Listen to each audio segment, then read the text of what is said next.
ঢাকা মহানগর দক্ষিণের আহ্বায়ক, বিএনপি চেয়ারপারসনের উপদেষ্টা কাউন্সিলের সদস্য জনাব আব্দুল সালাম এখানে উপস্থিত রয়েছেন। সাংগঠনিক সম্পাদক অ্যাডভোকেট আব্দুল সালাম আজাদ, বিএনপি চেয়ারপারসনের বিশেষ সহকারী শিমুল বিশ্বাস উপস্থিত রয়েছেন। সদ্য কারাভুক্ত ঢাকা মহানগর দক্ষিণের সদস্য সচিব বরিষ্ঠ জননেতা রফিকুল আলম মজনু উপস্থিত রয়েছেন। বিএনপি জাতীয় নির্বাহী কমিটির সদস্য অধ্যাপক আমিনুল ইসলাম সহ এখানে যুবদল, ছাত্রদল, স্বেচ্ছাসেবক দল, বিভিন্ন অঙ্গ সংগঠনের নেতৃবৃন্দ, সবাইকে ধন্যবাদ জানাচ্ছি। এই বৈশাখী তপ্ত রৌদ্রের মধ্যে উত্তপ্ত রাজপথে আপনারা যে কণ্ঠের আওয়াজ তুলেছেন, এই কণ্ঠের আওয়াজ শেখ হাসিনা তার অস্তিত্বের অনেকটাকে কাঁপিয়ে দেবে। আমি বিশ্বাস করি ছোট ছোট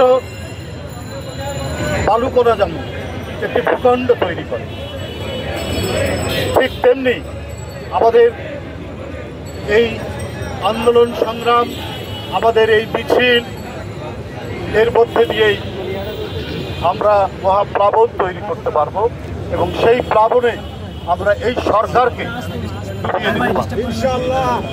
বন্ধুরা, সালাম ভাই ভালো কথাই বলেছেন। চুরি এবং যারা সন্ত্রাসী মানুষ খুন করে এবং যারা এগুলো করে বাংলাদেশে, আপনি একটা রিক্সাওয়ালাকে জিজ্ঞেস করবেন, একজন সিএনজিওয়ালাকে জিজ্ঞেস করবেন, সবাই বলবে এরা কোনো না কোনোভাবে সরকারের লোক, হয় মন্ত্রীর আত্মীয়, না হলে এমপির আত্মীয়, না হলে যুবলীগের কোনো নেতার আত্মীয়, না হলে ছাত্রলীগের কোনো নেতার আত্মীয়, না হলে মৎস্যজীবী লীগের কোনো নেতা। আজকে সামাজিক অনাচার যারা করছেন তারা ক্ষমতাসীন দলের লোকজন, এটা আজকে প্রতিষ্ঠিত, এটা আজকে সুস্পষ্ট। বন্ধুরা আমার, বাংলাদেশ ব্যাংক 8 কোটি 10 লক্ষ ডলার 2-3 বছর আগেই চুরি হয়ে গেল। শোনা গেল যে ফিলিপাইনের যে জুয়ার টেবিলে সেগুলো উঠছে। 78 বার এইটার উপর তদন্ত হয়েছে, কিন্তু তারা ধরতে পারে না, এই চোরদের ধরতে পারে না। কিন্তু ইসরাকের মতো একজন প্রতিশ্রুতিশীল তরুণ ইঞ্জিনিয়ার, যে দেশে বিদেশে লেখাপড়া করে দেশে ফিরে এসে তার পিতার মৃত্যুর পর জনগণের সাথে মিশে তরুণদের অত্যন্ত জনপ্রিয়, তরুণদের মুখপাত্রে পরিণত হয়েছে, তাকে ধরে নিয়ে গেছেন আজকে কারাগারে। সাগর রুনি সাংবাদিক দম্পতি 109 বার তার তদন্ত পরিবর্তন করা হয়েছে, ফাইনাল রিপোর্ট এখনো দিতে পারেনি। কিন্তু ইশরাকদেরকে আজকে কারাগারে নিয়ে যাওয়া হয়, কারণ একটাই, অন্য কোনো কারণ নয়। কারণটা হচ্ছে একটা ভয় থেকে। শেখ হাসিনা মুখে যাই বলুক, সে প্রচন্ড ভীত সন্ত্রস্ত অবস্থায় আছে। আপনারা দেখবেন যে ডাকাতরা, আপনার যারা দস্যু, তারা পাহাড়ের গুহায় থাকে, তারা লুকিয়ে থাকে, তারা জনসমক্ষে আসতে পারে না, রাতের অন্ধকারে এসে ডাকাতি করে। আজকে এই সরকারের যারা ডাকাত, সরকারটাই তো হচ্ছে ডাকাত এবং দস্যুদের ভাবাদর্শে অনুপ্রাণিত। সুতরাং তারা ভয়েই থাকে। তাই মিছিলের আওয়াজ শুনলে পুলিশকে দিয়ে লাঠিচার্জ করায়, মিছিলের স্লোগান শুনলেই গ্রেপ্তার করে, এবং যারা তরুণ সাহসী তাদেরকে সবার আগে তারা গ্রেপ্তার করে। এই কথা বলেছে যে আজকে সাইফুল ইসলাম নীরব, আজকে সুলতান সালাউদ্দিন টুকু, আপনার ঢাকা জেলার প্রেসিডেন্ট খন্দকার আবু আশফাক, এরা আজকে কারাগারে কেন?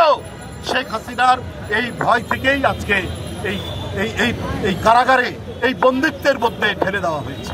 বন্ধুরা আমার, গোটা বাংলাদেশ তো কাঁটাতারের বেড়ার মধ্যে আমরা আটকে আছি। শেখ হাসিনা উন্মুক্ত বাংলাদেশ নয়, বাংলাদেশ উন্মুক্ত নয় যারা কারাগারের বাইরে, এটা উন্মুক্ত কারাগার। এই কারাগারের মধ্যে বাংলাদেশের জনগণ বসবাস করছে। তাই বন্ধুরা আমার, যারা দিনের পর দিন চুরি করছে তারা ক্ষমতাসীনদের কাছে থাকে, তারা প্রধানমন্ত্রীর পাশে দাঁড়িয়ে তারা বক্তব্য রাখে। এই যে যে বাচ্চুর কথা বললেন বেসিক ব্যাংকে, সেই বাচ্চুকে গোটা বেসিক ব্যাংকে একেবারে তলানিতে নিয়ে গেছে। এখন সেই বেসিক ব্যাংক অন্য ব্যাংকের সাথে একত্রীকরণ করার চেষ্টা চলছে। এবং এই বাচ্চু আব্দুল হাই বাচ্চুর কি নাম? আব্দুল হাই বাচ্চু এখন সে তার নামের আগে মানে তার সমস্ত পাপ ধুয়ে মুছে দেওয়ার জন্য আমি গতকালই বলেছি যে আওয়ামী লীগ এমন একটি ওয়াশিং মেশিন, যত পাপ করুক, যত চুরি করুক, যত খুন করুক, ওই আওয়ামী লীগের ওয়াশিং মেশিনের মধ্যে দিয়ে ঢুকলে সব সাফ সুতরা, সব পরিষ্কার হয়ে যায়। আজকে এরা আওয়ামী লীগের নেতাদের পাশে দাঁড়িয়ে থাকে, তাই এদেরকে ধরে না। এরা সমস্ত ধরাছোঁয়ার বাইরে। আর যারা দৃঢ় প্রত্যয়ী, যারা অঙ্গীকারবদ্ধ, যারা গণতন্ত্র ফেরাতে চায়, যারা বাক স্বাধীনতা ফেরাতে চায়, তাদের ঠিকানা কারাগারে। এইটি আর চলবে না।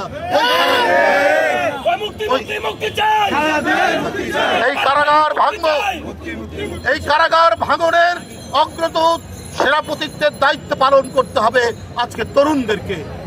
ইঞ্জিনিয়ার ইশরাকের মতো আজকে যুবদল, ছাত্রদল, স্বেচ্ছাসেবক দল এবং তরুণ সমাজকে বেরিয়ে আসতে হবে। দেখবেন শেখ হাসিনা, দেখবেন আওয়ামী লীগের সরকার ভীত শৃগালের মতো, ভয় পাওয়া শিয়ালের মতো পালিয়ে যাবে। আপনাদের সকলকে ধন্যবাদ। খোদা হাফেজ।